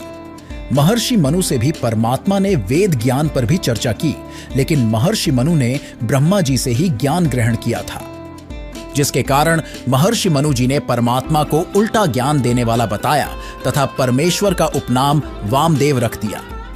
परमात्मा ने महर्षि मनु व अन्य ऋषियों से यहां तक कहा कि वह पूर्ण परमात्मा मैं ही हूं, जिसकी तलाश आप सभी कर रहे हो। मैं सनातन परम धाम सतलोक में रहता हूं। लेकिन उन्होंने परमात्मा का उपहास किया तथा कहा, आप यहां हैं तो आपका सतलोक तो आपके बिना सुनसान पड़ा होगा। वहां सतलोक में जाने का क्या लाभ, वहां गए प्राणी तो अनाथ हैं। तब परमेश्वर ने उन्हें बताया कि मैं ऊपर भी विराजमान हूं। तब मनु जी सहित सर्व ऋषियों ने ठाका लगाकर कहा, फिर तो आपका नाम वामदेव उचित है। वामदेव का अर्थ 2 स्थानों पर निवास करने वाला भी है। इस प्रकार उन ज्ञानहीन ऋषियों ने परमेश्वर के तत्व ज्ञान को ग्रहण नहीं किया। अब प्रसंग चल रहा है कि परमेश्वर कबीर जी चारों युगों में आते हैं और वे स्वयं ही आकर के सत्य मार्ग को प्रचार करते हैं, पर सत्य मार्ग का तत्व ज्ञान का प्रचार करते हैं। जब परमेश्वर सतयुग में आते हैं, उनका नाम सत्य सुकृत होता है और वो छोटी ही आयु में, बिल्कुल छोटी सी आयु में 2-3 वर्ष के ही वो सह शरीर आते हैं, कमल के फूल पर शिशु रूप धारण करते हैं। तो वो लीला में शरीर में जब छोटी आयु दिखा रहे होते हैं 2-3 वर्ष के ही, उसी समय से उस विद्वान, वेदों के जो प्राकांड विद्वान माने जाते हैं, उन ऋषियों महर्षियों के छक्के छुड़ा देते हैं और वो दांतों तले उंगली दबाते हैं, उनकी विशेष चर्चा का विषय बन जाते हैं। लेकिन उस बालक को, उस परमेश्वर के ज्ञान को वो ऋषिजन स्वीकार नहीं करते। परमात्मा कबीर जी जब युवा होते हैं शरीर के लीला में शरीर में, तो उनका बहुत ऋषियों के साथ, जैसे ये मनु जैसे महापुरुष, उनके साथ बातचीत होती है, उनके साथ चर्चा होती है। तो चर्चा में परमेश्वर उनको पराजित कर देता है। अब मनु जी से परमात्मा ने प्रश्न किया कि आप प्रभु को किस रूप में, किस फॉर्म में मानते हो। मनु जी ने कहा कि मैं परमात्मा को निराकार और साकार दोनों रूपों में मानता हूं। निराकार तो वो परमात्मा, उसकी शक्ति है, वो दिखाई नहीं देता। साकार ये जगत उसी का रूप है, ये पृथ्वी, आकाश, चंद्रमा, सितारे, ये सब उसी का साकार रूप है। That's all. और वेदों में कहीं पर भी परमात्मा साकार नहीं लिखा है। परमात्मा वास्तव में निराकार ही है। समाधि दशा में उसका केवल प्रकाश देखा जा सकता है। परमात्मा कहते थे, एक ज्ञान नेत्रहीनो, एक तरफ आप कहते हो कि परमात्मा का प्रकाश देखा जाता है, उधर से कह रहे हो कि परमात्मा पूर्ण रूप से निराकार है। ये पृथ्वी चांद सितारे ये भगवान नहीं है, ये तो भगवान की द्वारा रची गई एक सृष्टि है। परमात्मा सृष्टा न्यारा है। तुम्हारी बुद्धि पर पत्थर पड़े हुए हैं। और बहुत अच्छी तरह चर्चा करते हैं, वेदों को बताते हैं कि यजुर्वेद अध्याय नंबर 5 के मंत्र नंबर 1 में लिखा है, अग्ने तनुषि विष्णुवे तवा सोमस्य तनुरसि। वो परमात्मा सह शरीर है और उस परमेश्वर का, उस अमर पुरुष का सबके पालन धारण पोषण करने के लिए, यहाँ करके संभालने के लिए भी उस परमेश्वर का एक शरीर है। तो परमात्मा कहते हैं, कहा करते थे कि मैं ही वो परमेश्वर हूं। और मैं ही दोनों स्थानों पर रहता हूं, ऊपर सचखंड सतलोक में, ऊपर के लोकों में भी मैं ही हूं, और यहां भी मैं अपने यथार्थ ज्ञान को बताने के लिए आया हूं। अब परमात्मा यथार्थ ज्ञान कहते हैं, परमात्मा के परमेश्वर साकार है, और ऋषि जी कहते थे, ऋषियों ने सब आपस में जो अज्ञान फैला रखा था वो जैसे अभी तक है कि वो निराकार है। तो परमात्मा साकार बताते थे कि कबीर जी जो है साकार बताते थे अपना स्वरूप, और वो निराकार मानते थे। इसलिए परमात्मा कबीर जी का ज्ञान उन ऋषि महर्षियों के कति विपरीत था। तो कबीर जी को उस सत्सुकृत रूप में प्रगट, सत्सुकृत नाम से प्रगट परमेश्वर को वामदेव कहने लगे हुए, उनका व्यंग्यात्मक नाम वामदेव रख दिया। वाम का अर्थ होता है उल्टा ज्ञान देने वाला, जैसे दायां हाथ सीधा हाथ, बायां हाथ को उल्टा हाथ भी कहते हैं, बामा हाथ। तो बामा बाने उल्टा। तो परमात्मा को वामदेव कहने लगे, सत्सुकृत नाम छोड़ दिया। जैसे किसी का नाम बुंडा धर ले गांव में, बुंडा माने मतलब कुरूप, और वो चाहे कैसा भी हो, फिर उसने बुंडा कहा अगर पूरा गांव उसके ओरिजिनल नाम से अपरिचित हो जाते हैं। हमने खूब देखा गांव में, तो वो बुंडा क्या करें, और वो भी बुंडे नाम तो थोड़ा बोले, जल्दी बोले, क्योंकि वो परिपक्व नाम हो जाता उसका। तो ऐसे ही उस परमेश्वर का नाम वामदेव रख दिया। और वाम का अर्थ है दो, यानी ऊपर भी रह नीचे भी रह, कहते यू है वो वामदेव, ऊपर भी रहता है नीचे भी रहता है। यानी उस परमेश्वर के यथार्थ ज्ञान को स्वीकार किया, नहीं बकवाद करने लागे ये मनु जैसे अज्ञानी। अब पुण्यात्माओं आपको थोड़ा सा झलक दिखाते हैं शिव पुराण में और वेद यजुर्वेद में उसी परमेश्वर का वामदेव जी का वर्णन। ये देखिएगा श्री शिव पुराण, गीता प्रेस गोरखपुर से प्रकाशित, और ये श्री शिव पुराण, संपादक हनुमान प्रसाद पोदार, प्रकाशक एवं मुद्रक गीता प्रेस गोरखपुर। इसके 606 पृष्ठ पे कैलाश संहिता, ऋषियों का सूत जी से तथा वामदेव जी का सकंद से प्रश्न, वर्णार्थ निरूपण के लिए अनुरोध। ऋषि बोले, महाभाग सूत जी, आप हमारे श्रेष्ठ गुरु हैं, अतः यदि आपका हम पर अनुग्रह है तो हम आपसे एक प्रश्न पूछते हैं। श्रद्धालु शिष्यों पर आप जैसे गुरुजन सदा स्नेह रखते हैं, इस बात को आपने इस समय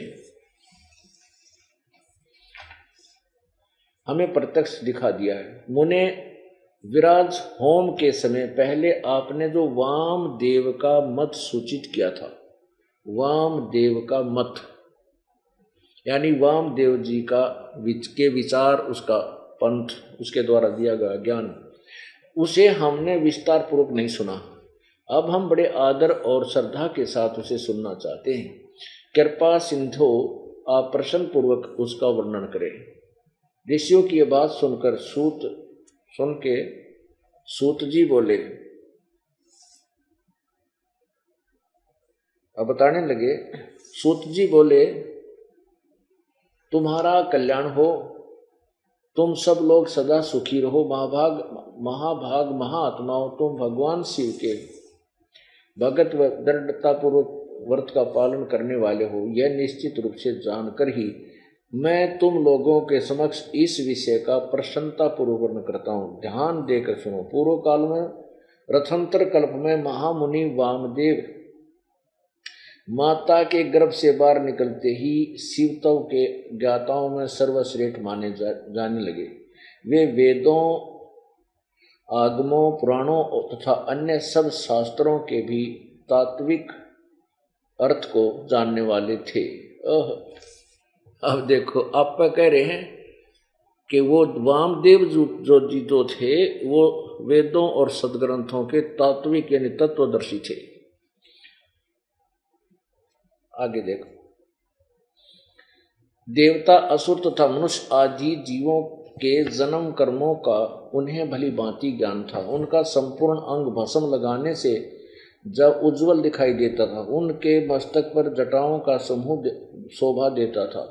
वे किसी के आश्रित नहीं थे, उनके मन में किसी वस्तु की इच्छा नहीं थी। वे शीत उष्ण आदि द्वंद्वों से परे तथा अहंकार शून्य थे, उनमें अहंकार नहीं था। वे दिगंबर महाज्ञानी महात्मा दूसरे महेश्वर के समान जान पड़ते थे। उन्हीं के जैसे स्वभाव वाले बड़े बड़े मुनि शिष्य होकर उन्हें घेरे रहते थे।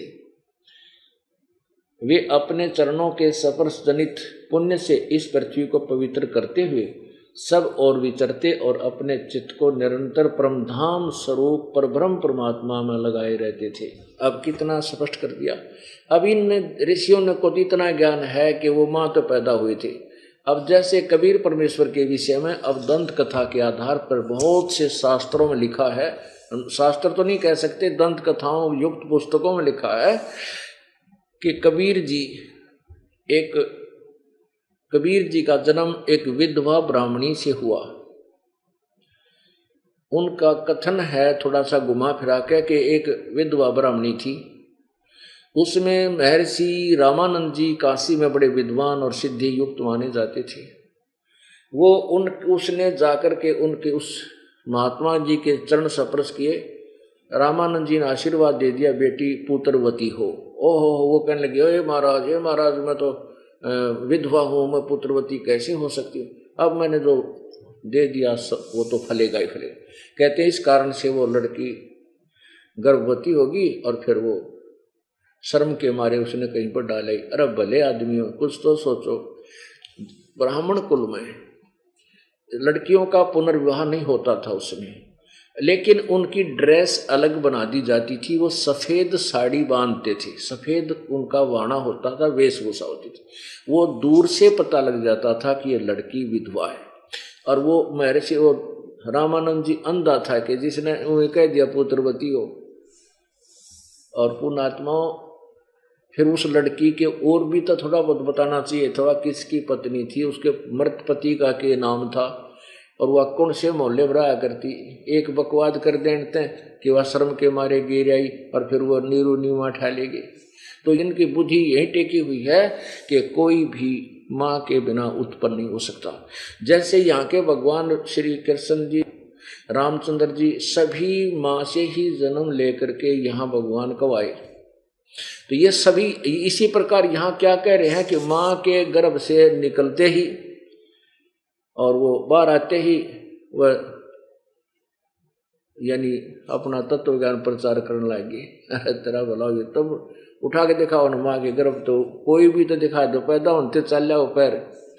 ये तो परमात्मा चले चलाए थे और माँ से पैदा नहीं हुए थे, छोटी ही आयु में 2-3 वर्ष के ही, क्योंकि लीला में शरीर को मालिक अपना दिखाते हुए आगे चलते, नहीं तो कोई ना माने, नहीं सोचो जादूगर है, कोई उसमें सेवड़ा कहने लग जाए और कोई उसको जो है ना भूत प्रेत मान कर उसके निकट भी ना जाते। भगवान कह जाए वो 1-2 चमत्कार तुरंत कर दें। तो इस प्रकार परमात्मा ने थोड़ी आत्माओं को विधिवत ही समझाना उचित समझा। अब क्या लिखा है,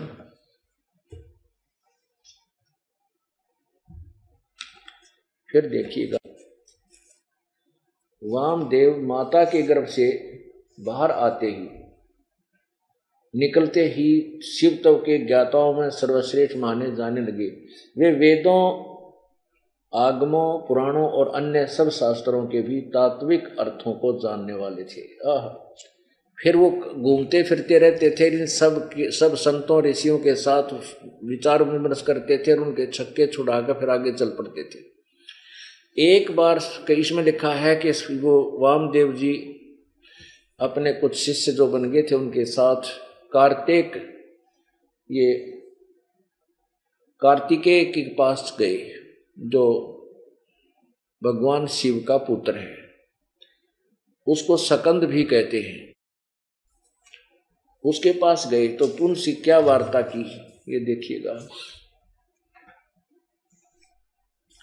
पृष्ठ 610 पे शिव पुराण और कैलाश संहिता में श्री सकंद ने कहा, महाभाग मुनीश्वर वामदेव, तुम्हें साधुवाद है, क्योंकि तुम भगवान शिव के अत्यंत भक्त हो और शिव तत्वों के ज्ञाताओं में सबसे श्रेष्ठ हो। तीनों लोकों में कहीं कोई ऐसी वस्तु नहीं है जो तुम्हें ज्ञात ना हो, तथापि तुम लोक पर अनुग्रह करने वाले हो, इसलिए तुम्हारे समक्ष इस विषय का वर्णन करूंगा। इस लोक में जितने जीव हैं वे सब नाना प्रकार के शास्त्रों से मोहित हैं। परमेश्वर की अति विचित्र माया ने उन्हें परमार्थ से वंचित कर दिया है। परमेश्वर की अति विचित्र माया ने उन्हें परमार्थ से वंचित कर दिया है। अतः पर्वण के वाचार्थ भूत साक्षात महेश्वर को वे नहीं जानते। वे महेश्वर की सगुण निर्गुण तथा त्रिदेवों के जनक परब्रह्म परमात्मा हैं। मैं अपना दाहिना हाथ उठाकर तुमसे शपथ पूर्वक कहता हूँ, यह सत्य है, ये सत्य है, सत्य है। मैं बार बार इस सत्य को दोहराता हूँ कि पर्वण के अर्थ साक्षात शिव ही हैं। श्रुतियों और स्मृति शास्त्रों पुराणों तथा आगमों में प्रधानतया उन्हीं को पर्वण का वाचार्थ बताया गया है।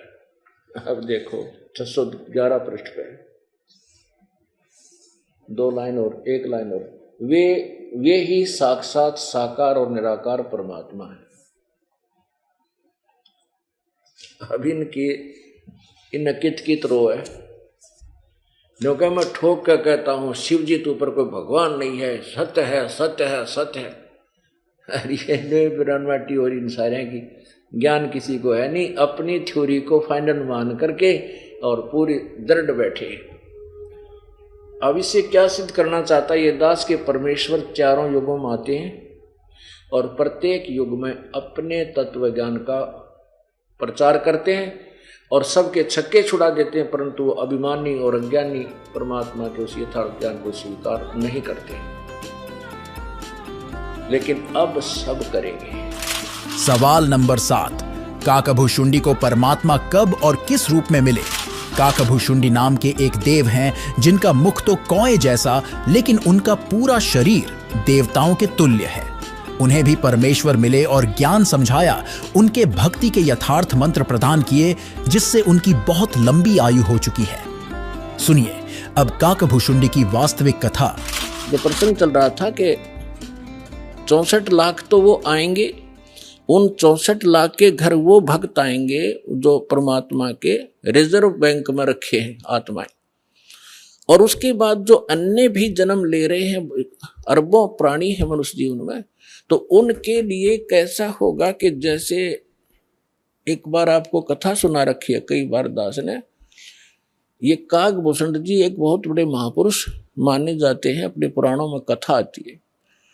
तो उसने गरुड़ जी ने उनसे पूछा कि हे काकभूषण, आपको ये भक्ति कैसे प्राप्त हुई? आपकी कितनी आत्मा शांत है? आपकी कितनी दीर्घायु है? आपको ये उपलब्धि कैसे प्राप्त हुई? तो काकभूषण ने बताई अपनी, यहां संक्षिप्त में बताऊंगा। काकभूषण जी ने गरुड़ जी से कहा कि गरुड़ जी, एक बार मुझे मानुष जीवन प्राप्त था और मेरी 20 वर्ष की आयु थी।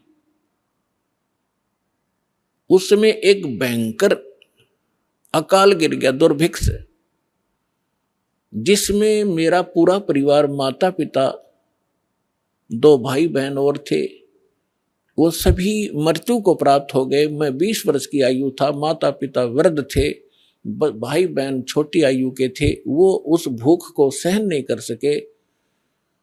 उनकी मृत्यु के उपरांत आसपास के क्षेत्र में भी बुरा हाल था, लाखों लोग मर गए थे। उस क्षेत्र को छोड़कर मैं अवंतिका नगरी में चला गया। वहां दुर्भिक्ष नहीं था, पेट भर रोटी खाई, भोजन पाया। लेकिन मेरी आत्मा में एक ऐसी प्रेरणा हुई, दुख हुआ कि ये क्या जीवन है? मेरे पिताजी का भरा पूरा परिवार उजड़ गया, ये क्या जीवन है? ये कैसा यहाँ लोक है? तो फिर बताता है कि उस जन्म से पहले मैंने असंख्यों जन्म प्राप्त हुए, अब दिव्य दृष्टि खुल जाने के बाद वो अपने पिछली हिस्ट्री याद आई उसको, जब वो भक्ति पर लगा उसके बाद गरुड़ जी को बता रहा है कि उससे पहले मैंने असंख्यों मानुष जीवन नाश कर दिए थे और मैंने भक्ति कभी करी ही नहीं। अब वो अकाल गिरा, मेरे माता पिता मर गए, भाई मर गए, कुटुंब नाश हुआ। अवंतिका नगरी में एक पंडित जी गुरुद्वारा, उसमें शिव द्वारे में, शिव मंदिर में कथा कर रहा था और कथा के बाद वो भंडारा किया, भोजन करते थे। मैं भोजन खाने के उद्देश्य से उन श्रोताओं में बैठ गया। मैंने कोई सत्संग से कोई लेना देना नहीं था। सभी उठकर चले गए, मैं बैठा रहा। पंडित जी ने पूछा, बेटा क्या बात है? मैंने अपना सारा दुख बताया। उसने मुझे एज ए अपना सन, बेटे की तरह प्यार किया पंडित जी ने, पुजारी ने, और कहा बेटा ये संसार तो दुख का घर है, आप यहाँ रहो, यहाँ भोजन पाओ और बेटा यहाँ मंदिर में सेवा करो, सत्संग सुनो, दीक्षा ले लो। मैंने उसकी सारी बात मान ली, वहाँ सेवा भी करने लग गया, लेकिन दीक्षा वाली बात मेरे समझ में नहीं आई। 6 महीने तक वो कथा सुनाते रहे, मनुष्य जीवन के उद्देश्य को बताते रहे। मेरा कति घर नहीं करी, जू नहीं रहेंगी। मेरे इतने पाप बढ़े हुए थे क्योंकि मेरे अंदर भक्ति कभी बीज पड़ा नहीं था। 6 महीने के बाद मैंने कथा तो सीख ली जो गुरु बताया करते थे। मैं युवा था, गुरु जी वृद्ध हो गए थे। मैं श्रोताओं को गुरु जी की अब्सेंस में, अनुपस्थिति में वो कथाएं सुनाने लग गया। सुरीली आवाज थी, युवा शरीर था। श्रोता मुझे मेरी बड़ी प्रशंसा करने लगे कि क्या बात भाई, आप तो बड़ा गुरु जी से भी बढ़िया सत्संग सुनाते हो, वाह भाई वाह, आपकी तो बड़ी प्यारी आवाज है। इस जीव को बहुत प्रकार से ये हानि होती है, वो फाउल पॉइंट भी आपके रूबरू किए जाते हैं ताकि आप फिर से गलती ना कर जाओ, इसलिए ये कथाएं सुनाई जाती हैं। अब उन श्रोताओं की प्रशंसा से मेरे अंदर हवा भर गई, मैं अभिमानी हो गया, अहंकार भर गया। एक दिन गुरुजी आए, मंदिर में पूजा के उद्देश्य से बाहर से आए और मैं श्रोताओं के बीच में बैठा था, प्रशंसा सुन रहा था। मैंने गुरुजी को बैठे बैठे ही दर्शन कर लिए, प्रणाम भी नहीं करा, बस यूं देख लिया। जबकि गुरुजी को खड़ा होके मैं खड़ा नहीं हुआ। मान बढ़ाई का मारा कि मेरी बेइज्जती हो जाएगी जब मैं खड़ा हो गया था, क्योंकि प्रशंसक सामने बैठे थे। अब गुरुजी को कोई ध्यान नहीं था, उसको तो कोई मतलब लेना देना ही नहीं होता। नियम बता दिए, जो पालन करेगा सफल होगा, जो तोड़ेगा खंडित करेगा वो दंडित होगा। गुरुजी जाकर मंदिर में अपनी पूजा अर्चना करने लग गए। आकाशवाणी हुई उस मंदिर में और भगवान शिव के पुजारी थे वो पंडित जी। आकाशवाणी हुई, भगवान शिव ने कहा कि रे धुरत, तेरे को 1 लाख वर्ष के लिए नरक में डालूंगा। ये आकाशवाणी सुन ली गुरुजी ने। अपने आत्मा परमात्मा के कबीर साहब कहते हैं, बहुत प्यारा बालक माँ का। गुरु पिता को अपना बेटा या बेटी बहुत प्यारी होती है, लेकिन माँ को पिता से भी कई गुना और प्रेम बच्चों में होता है, स्वाभाविक है। और कहते हैं गुरु जी को उससे भी 100 गुना होता, माँ से भी ज्यादा 100 गुना प्यारे होते अपने शिष्य। उनके भविष्य के बारे में वो इतना चिंतित रहता है। कहते हैं बहुत प्यारा बालक माँ का, उनसे बढ़कर शिष्य गुरुओं का। तो यहाँ गुरुजी ने जब सुना कि कागभूषण को, उसका नाम कुछ अन्य था, कि भगवान शिव कैसे नाराज हो गए इस बालक पर, क्या गलती की। वो एकदम छोड़कर पूजा को आया कि बेटा क्या गलती की तूने, अक्षमा याचना कर। अरे बालक, दर शिव का ध्याना, ताते बख्शे तेरे प्राणा। तो उसने पूछा, तो गुरुजी ने प्रार्थना की, हे भगवान शंकर, हे महाराज, क्या गलती होगी आपके बच्चे से, माफ करो, बालक है, माफ करो, बालक है। तब आकाशवाणी हुई कि इस धूर्त ने मेरे भक्त की इंसल्ट की है, जब ये गुरु के साथ ऐसा व्यवहार कर सकता है तो मेरे साथ कैसा करेगा। पुण्यात्मा परमेश्वर कबीर जी भी कहते हैं कि गुरु गोविंद कर जानियो रहियो शब्द समाए, मिले जब दंडवत बंदगी, नहीं तो पल पल ध्यान लगावे। गुरु मानुष कर जानते ते नरक ये अंध, हुआ दुखी संसार में फिर आ गए यम के फंद। तो शंकर भगवान ने कहा कि इस धुरत ने जब ये गुरु की बेइज्जती कर सकता है तो मेरे लोक में आकर ना जाने क्यों धुमसता रहेगा। ऐसे धुरत की मुझे आवश्यकता नहीं है, इसको नरक में ठोकूंगा 1,00,000 वर्ष के लिए। अब गुरु जी ने फिर कई घंटों तक प्रार्थना की, आपका बालक है, बच्चा है, क्षमा करो दाता, कुछ हल्की सजा करो इसकी। तब उसने कहा कि भी देखो मेरा वचन खाली नहीं जागा, जो बोल दिया ये वापस मैं ले नहीं सकता, इसको नरक में तो रहना पड़ेगा लेकिन वहां यमदूतों से इसको कष्ट नहीं होने दूंगा। अब काकभूषण कहता है फिर मेरी कुछ समय के बाद मृत्यु होगी, मुझे 1,00,000 वर्ष तक नरक में रहना पड़ा, लेकिन वहां यमदूतों ने भगवान शंकर की आज्ञा से मुझे कष्ट नहीं दिया, लेकिन रहना पड़ा नरक में। अब उदाहरण के लिए दास आपको सुनाता है कि जैसे कोई वर्तमान सरकार का मंत्री है और मंत्री का कोई मित्र है, उसकी किसी कारण से जेल हो जाती है तो वो मंत्री उसको जेल से नहीं छुड़वा सकता, वहां के कर्मचारी अधिकारियों को, जेल सुप्रिटेंडेंट को कह देगा कि इसको कुछ नहीं कहना है, तो रहेगा जेल में, लेकिन वह उसको सजा कुछ नहीं, उसको दिक्कत कुछ नहीं करेंगे। तो वह सजा तो होएगी, वह दिक्कत हो या ना हो, कहने का भाव ये। तो फिर यो काकभूषण क्या बताता है कि उसके बाद में 1,00,000 वर्ष यम उस नरक न भोगे के फिर मेरा जन्म हुआ। तो एक लोम उस समय मेरा भक्ति बीज गिर गया, वो उस जन्म में, उससे पहले मेरा भक्ति बीज पड़ा नहीं था।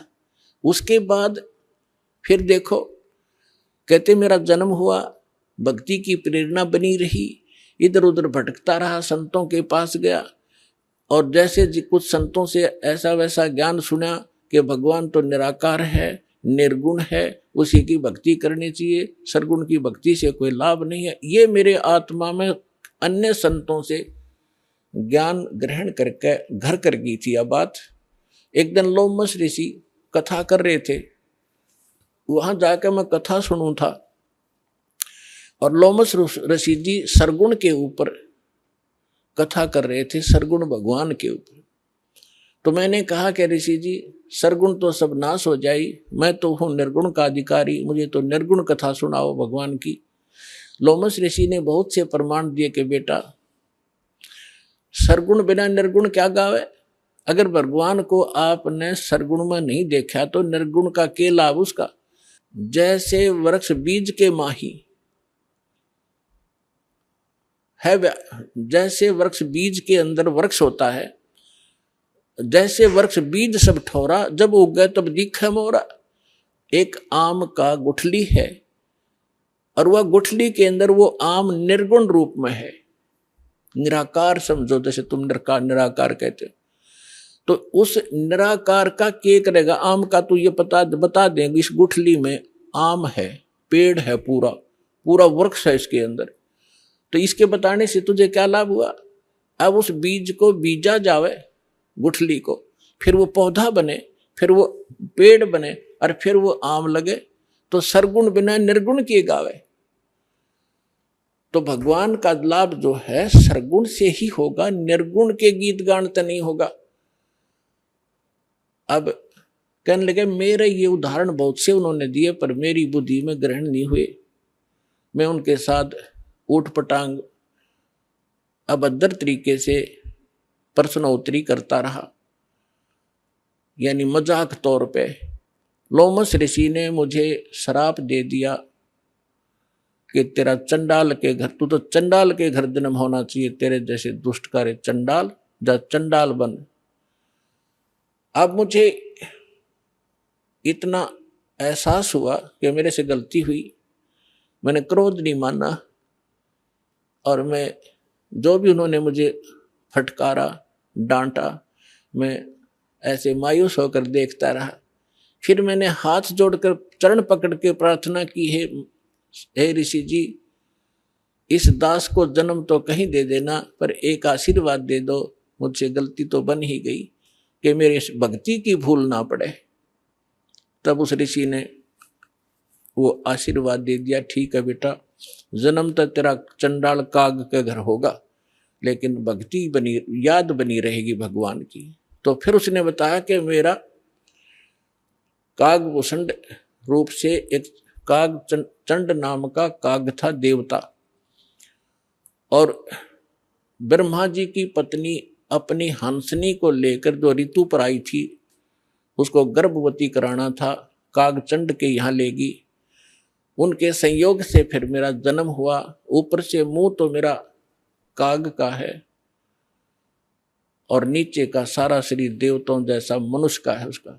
तो कहने का भाव दास का ये है। फिर क्या बताया उसने कि फिर जो मुझे आज जो वस्तु मिली, जो भक्ति मिली, एक जोगजीत नाम के संत मिले, ये परमात्मा थे।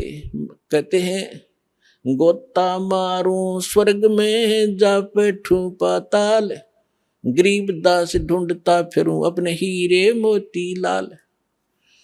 कहते फिर जोगजीत नाम के एक संत मिले, वही परमात्मा स्वयं संत रूप में कहीं भी प्रकट हो जाते हैं। तो उन्होंने मुझे वो ज्ञान सुनाया, गुरु जी मैंने कभी सुना नहीं था, लेकिन प्रारंभ में जब मैंने ज्ञान सुना, मेरे मन में बड़ा जो है दुख हो रहा था कि ये विष्णु जी और ब्रह्मा जी और शिव जी से ऊपर कोई शक्ति बता रहा है। लेकिन मुझे वो डर था कि संत के साथ बेअदबी नहीं करनी चाहिए, क्योंकि मैं पहले भुगत भोगी था। लोमस ऋषि के साथ मैंने उठपटांग प्रश्नोत्तरी करके मैं बड़ा दुख पाया था। मैं उनसे विवाद नहीं किया, लेकिन नम्रता से प्रश्न करता रहा, मन में फिर करता रहा। अंत में ऐसा समझ में आया, भूषण जी, गुरु जी, आज मैं जो जिस अतिथि में आज मैं हूँ और जो ज्ञान मुझे प्राप्त है और जो भक्ति मुझे प्राप्त है, शायद किसी को होगी।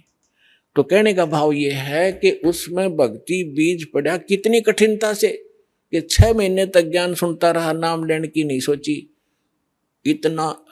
इतना अंदर हमारे जो पाप कर्म घर कर चुके होते हैं, जो जिन्होंने किसी जन्म में भक्ति ना की हो।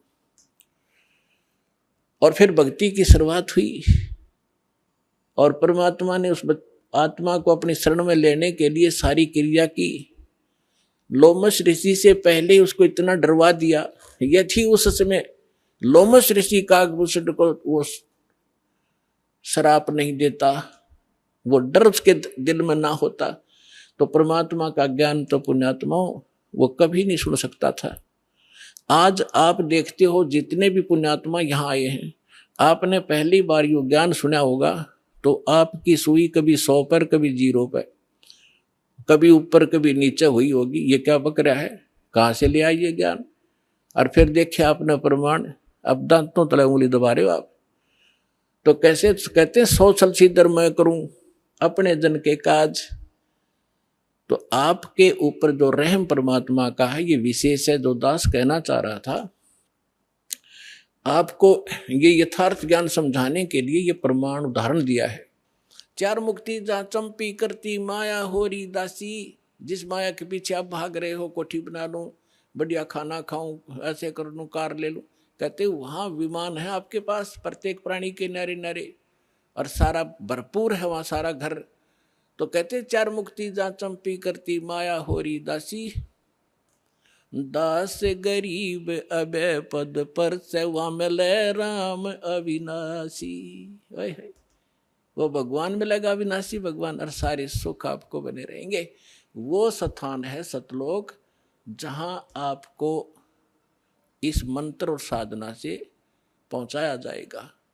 आपके बहुत ही सौभाग्य है पुण्यात्माओं, आपको ये स्थान मिला, यो भगवान मिला, और सच्चा यो सतनाम मिला। इसको बना के रखना और सिर धड़की बाजी लगा दो। कहते समझा है तो सिर धड़ पाओ, बहुत नीरे ऐसा दाव।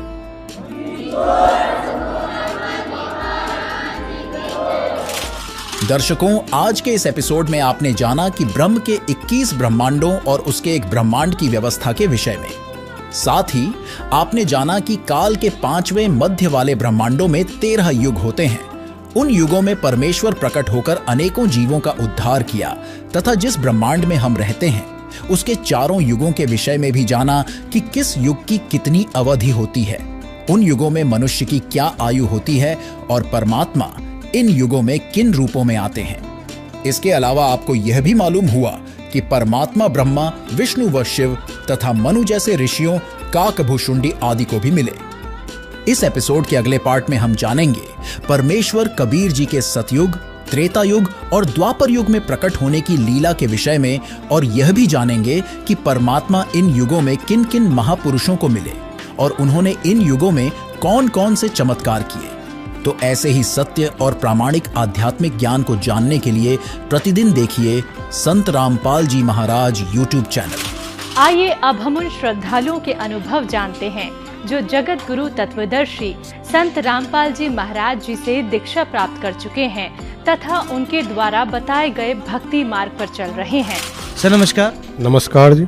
आपने संत रामपाल जी महाराज जी से नाम दीक्षा ली, आपको क्या क्या लाभ मिला? जी देखो, सबसे बड़ा लाभ तो ये मिला कि हमको मुक्ति का रास्ता मिल गया भगवान की दया से। और सांसारिक सुख की बात करें तो जिस दिन मैंने संत रामपाल जी महाराज जी की पुस्तक मिली थी उसी दिन से मेरे विचार बदल गए, बुराइयां छूट गईं और जो घर में कलह था वो खत्म हो गया। जो इंसान 1 महीने में 1500 का कोर्स खा रहा था, वो इंसान अब एक भी गोली नहीं खा रहा। तो ये हमें बहुत ज़्यादा इसमें इफेक्ट किया इस चीज़ ने कि ऐसा कैसे हो सकता है। संत रामपाल जी महाराज जी ने हमको इतने लाभ दिए कि हम बता भी नहीं सकते हैं। संत रामपाल जी महाराज जी की दया से वो बिल्कुल ठीक हो गए, वरना डॉक्टरों ने तो मना कर दिया था कि जयपुर वालों ने कि ये नहीं बचने वाली है, रास्ते में ख़त्म हो जाएंगे, आप इनका इलाज करवाओ या ना करवाओ, कोई फ़ायदा नहीं है उसका। लेकिन गुरु जी का नामदान लेने के बाद में मैंने आज तक हाथ में भी नहीं लिया और मुझे इससे राहत मिल गई। अपने आप ही वो नशा, किसी भी प्रकार का नशा मेरे से याद ही नहीं आता। गली मोहल्ले में गाली गलौज करना, मारना पीटना, हम उनके डर की वजह से बेड के नीचे तक छुप जाते थे, उनसे कभी सही से बात नहीं करते थे। फिर उसके बाद संत रामपाल जी महाराज जी की शरण में जाने के बाद मेरे पापा ने ड्रिंक छोड़ दी और गुरु जी की कृपा से आज हमें सब सुख है।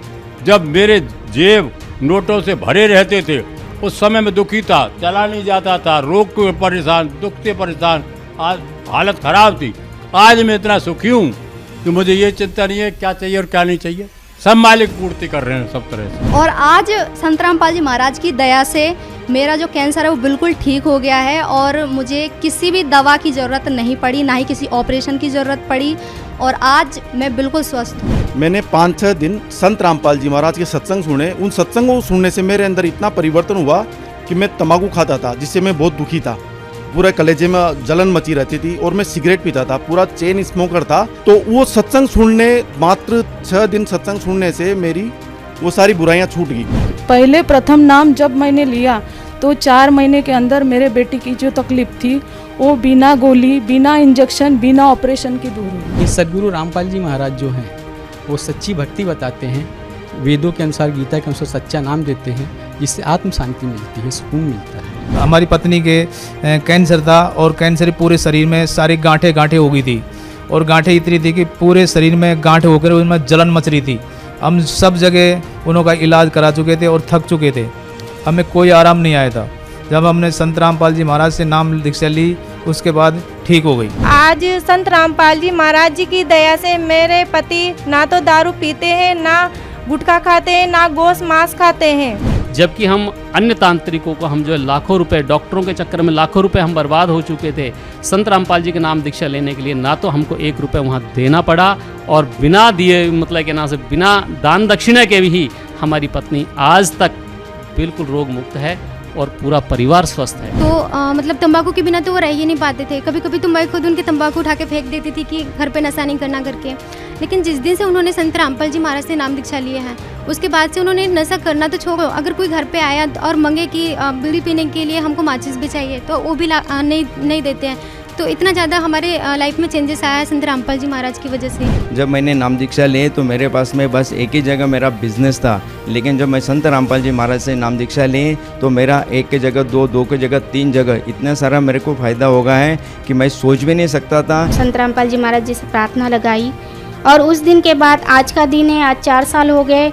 मैंने ना तो कोई सोनोग्राफी करवाई है अपनी, ना ही किसी डॉक्टर के पास गई हूँ और मैं आज बिल्कुल स्वस्थ हूँ। संत रामपाल जी महाराज जी के दया से मैं बिल्कुल आज ठीक हूँ। जैसे मैंने नाम उपदेश लिया और मेरे मतलब एकदम शरीर से मतलब स्वस्थ हो गया मैं। उसके बाद मैं गुटखा छोड़ दिया, बीड़ी सिगरेट छोड़ दिया, तम्बाकू छोड़ दिया। उसके बाद में गुटखा तो जो सुपारी रहता, सुपारी निकाल कर मैं फेंक देता था, उसका गर्दा खाता था, इतना अमली था। तो मैं तो ये कहता हूँ सर कि साइंस कुछ है ही नहीं, ये मैंने प्रैक्टिकल किया है। जब साइंस फेल हो जाती है वहाँ परमेश्वर संत रामपाल जी महाराज काम आता है, ये मैं गारंटी से कह सकता हूँ। जो इस भक्ति में आएंगे और भक्ति करेंगे तो वो खुद भी खुद जान लेंगे संत रामपाल जी संत नहीं, ये स्वयं परमात्मा। अब समय मत दौड़ाओ, ये क्या दिख रहा है देश में, ये कितने लोग जा रहे हैं कोरोना से, उनके पास जाइए, उनका ज्ञान समझिए और अगर उन्होंने जो नियम बताया उस नियम के अनुसार आप भक्ति करोगे तो पार हो जाओगे।